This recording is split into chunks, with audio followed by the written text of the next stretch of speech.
get over to see the Oakmont community. It's a really beautiful facility, incredible vegetation outside, the trees and the foliage and the views, but also an incredible staff. And if you're looking for a place either for yourself, for a loved one, it's a pretty remarkable organization over there. Hi, Margie. How are you? I'm doing well. How are you, T? I am good. What are we going to talk about today at your wonderful place that I would like to move into? I don't know. I think let's talk about the food. Oh, the food. What do you think? It's a good time of day, 4:20. I'm looking at dinner. It's long enough since lunch.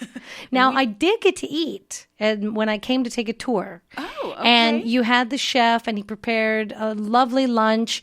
Unfortunately, the only thing bad I could say about it is that I made my choice and then looked across the table to see what my neighbor, I sort of wish I had ordered that. Oh, wait a minute, the vegetarian choice? Oh, hold on a minute. I wish I could have tasted everything. I know. I think we're all putting on the Oakmont 15, not the freshman 15, because Chef Jonathan and his staff, it is amazing.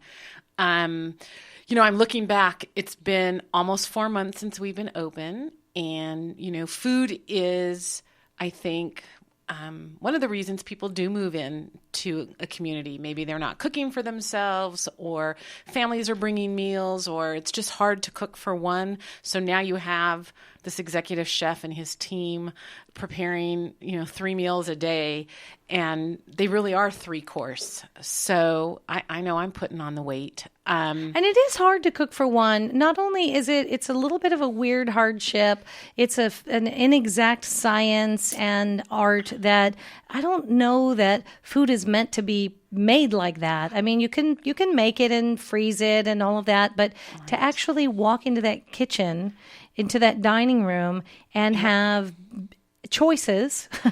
And to not, have to have the hassle of cooking. So many of our seniors, it's a hardship. It's difficult. They aren't motivated. They eat, lean cuisines and banquet fried chicken, and families sometimes are preparing things and keeping them in the freezer, and then they're microwaving them. And I'm just looking back over the last couple of days of what I had at Oakmont, from the soups that I'm eating at lunch almost every day. Today, there was a beautiful salad with prime rib, kind of as the protein on it, with Greek olives and this homemade vinaigrette salad dressing and cucumbers. It was delicious, not to account for the dessert that I then tasted, which was chocolate mousse and a homemade biscotti. Lovely.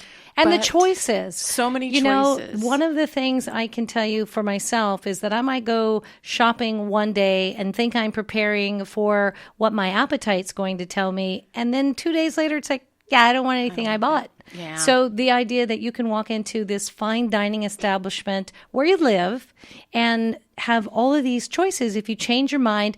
And if I could call out the pink elephant in the room, nobody's doing dishes. Nope. Because that's sometimes the worst. It's right. Absolutely. And we just put out our spring menu. So lots of new choices that we're all tasting. And I think the other part of talking about food is the social experience of dining. Oh, it's a huge part of what makes it enjoyable. Are eating, eat alone at home or in front of the TV. And, as I shared other times that I've been here, watching the sense of community has just been heartwarming. New groups are forming and nobody's eating alone unless they choose, because some people do choose that, but they have the choice. But to have the option of having the option, exactly. Right. That freedom that you wouldn't have if you were necessarily at home. I do love that if you go over to the website, oakmontofsantaclarita.com, you can look at the fine dining page. It says it right there, fine dining. I've actually tried it, and I can tell you it's most certainly dining that is fine. But I love that it says at Oakmont of Santa Clarita, it's easy to become a little spoiled when it comes to fine dining. Our executive chef and staff of culinary professionals make every meal an experience. And a lot of times, Margie, the idea that you're cooking at home or cooking for yourself, maybe dinner is something special. Maybe someone's coming to visit you. Breakfast, not so much. But here, like you say, you have if you want to go down at breakfast or out to the dining room, there are people to talk to. There's an opportunity for visiting someone. And you can have this at every meal, Yes. if you choose, can be an experience.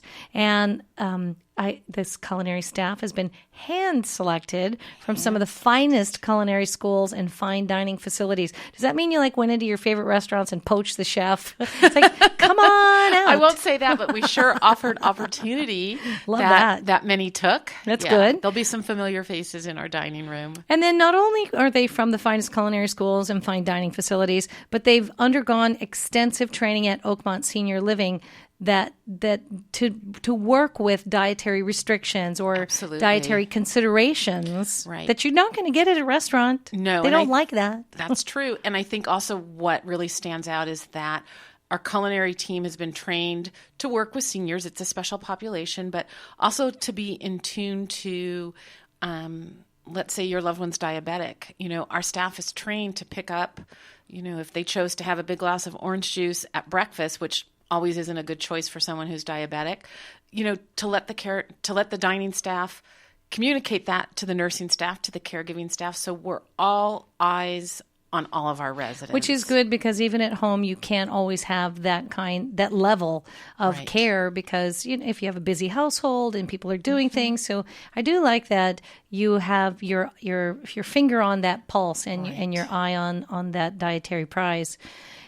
Every special need, and I like that even if it's a low sodium situation or just whatever the considerations are, your chefs are really fine, as it says, finest culinary schools, but also they have that excellent training. And then, okay, the pictures that go by, Margie, it's distressing to me because there's this glorious looking salmon and then another page goes by and it's, every picture is prettier than the one before. The presentation of this food is like art. The presentation is fine. And you're right. If you want to have salmon, then you order that off the menu. If you want to have a chicken breast, you can have that. But if you want to have a cheeseburger and sweet potato fries, you can have that too. Oh, yes, please. And then there's the dining room itself is gorgeous, just absolutely gorgeous. I love all those sort of sedate, beautiful, and warm colors in the wood. And there's an adorable picture here, and I have to ask, of a couple, and they're sharing a glass of wine. And those are actually our residents. So if that's indicated and it's okay for them to have in there, absolutely, if that's, wine and beer at dinner. When I left the community, we were fully engrossed in happy hour, and we had a beautiful piano player, and there was wine and cheese and. Nachos ever show up on the? Well, nachos will probably be for not 4th of July, Cinco de Mayo. I'm already thinking the fireworks we're going to see on 4th of July. But Cinco de Mayo, we're already working on our special menu for that. Including margaritas. I'm definitely wanting to come over for the holidays.